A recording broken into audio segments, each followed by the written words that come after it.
दोस्तों, हम आज पक्षाघात, फालज, पैरालिसिस या लकवा के बारे में बात करूँगा। आज मेरे पास मेरा फ्रेंड है doctor Ankit Jain on stroke. Thank you. नमस्कार दोस्तों, मेरा नाम डॉक्टर अंकित जैन है। I am a neuro surgeon and neuro interventionist at Baby Memorial Hospital Calicut. आज हम एक बीमारी के बारे में बात करने जा रहे हैं जिसको ब्रेन स्ट्रोक बोला जाता है, जिसको कि आम भाषा में लकवा या फालिज मारना या पैरालिसिस भी बोलते हैं। इसके दो प्रकार होते हैं, एक इस्कीमिक स्ट्रोक और एक हेमरेजिक स्ट्रोक। इसका मतलब क्या है? इस्कीमिक स्ट्रोक जो कि 75 से 80% केसेस में देखा जाता है, जिसका मतलब होता है कि ब्रेन के किसी पर्टिकुलर हिस्से में रक्त का संचार एकदम से रुक जाना। दूसरा तरीके का ब्रेन स्ट्रोक होता है हेमरेजिक स्ट्रोक, जिसको हम आम भाषा में ब्रेन हेमरेज भी बोलते हैं, जिसका मतलब है कि ब्रेन की कोई खून की नस फट जाना अचानक से, जिसकी वजह से मरीज को परेशानियां उत्पन्न होती हैं। आज हम जिस स्ट्रोक के बारे में बात करेंगे वो है इस्कीमिक स्ट्रोक। इसका मतलब क्या होता है? ब्रेन इस्कीमिक स्ट्रोक का मतलब ये होता है कि दिमाग के किसी हिस्से में एक क्लॉट का फंस जाना, जिसकी वजह से ब्रेन में आगे रक्त का संचार रुक जाता है।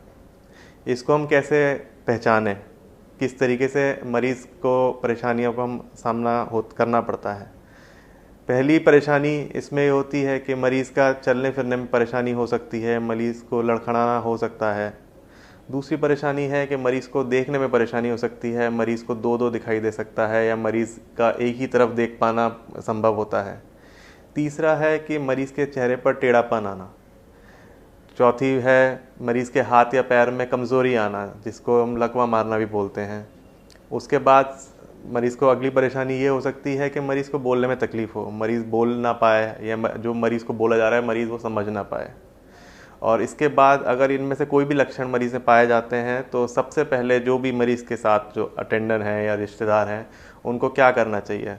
ऐसी कोई भी अगर मरीज़ में आपको सिम्टम्स दिखते हैं तो सबसे पहले आपको एम्बुलेंस बुलाना है, हॉस्पिटल को कॉन्टैक्ट करना है और जल्दी से जल्दी मरीज़ को हॉस्पिटल पहुंचाना है।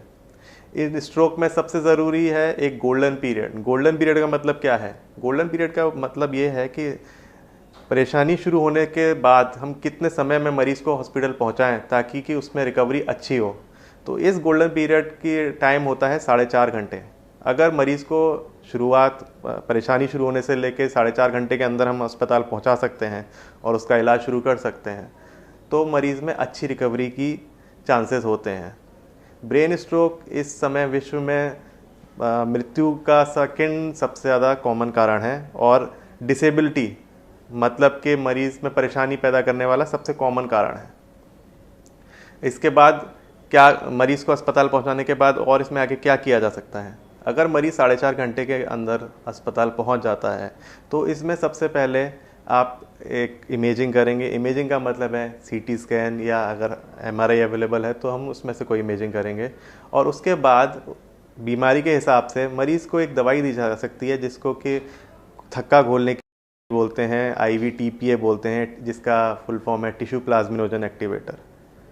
अगर उसके बाद भी थक्का ना घुले या मरीज़ में इम्प्रूवमेंट ना हो तो आज की तारीख में हमारे पास नए तरीके के उपचार भी मौजूद हैं जिसको हम इंटरवेंशनल थेरेपी बोलते हैं या एंडोवेस्कुलर मैनेजमेंट बोलते हैं।